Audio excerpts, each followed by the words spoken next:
a nép érdekében.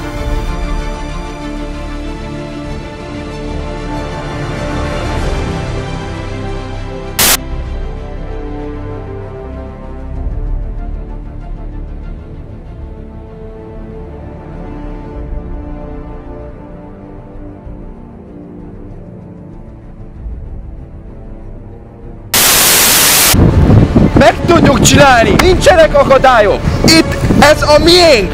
Csak is a miénk! Senki másé! Nem vehetik el tőlünk! Ez a miénk!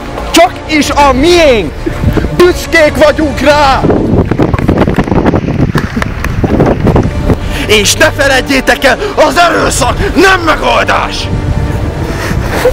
Elnök úr, legyen szíves egy pár szóra kérem. Nem volt. Elnök úr, egy pár szót mondjon kérem a programjáról. Szíves örömest. Véleményem a jelenlegi helyzetről, hogy a Móricz Zsigmond gimnázium abszolút szétesőben van, és ezt egy erős kézzel össze kell fogni. És mondja kérem, igazok azok a pletykák, hogy az ön pártja szélsőségesen konzervatív? De mit csinálsz? Mit képzelsz magadról? Na, ezt szeretem.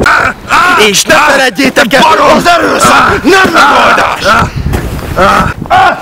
Te elmebeteg állat, barom, szállj már le rólam!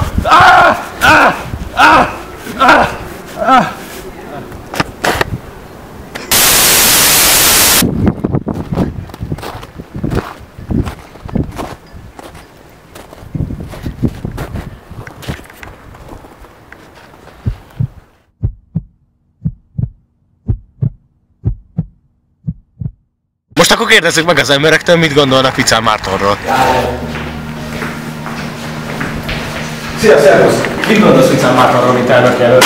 Ja, te vagy! Nyilatkozok valamit Vicán Mártonról? Szia, te mit gondolsz Vicán Mártonról, mint elnök jelöltről? Hát nem igazán ismerem, szerintem nem való elnöknek egyszerűen.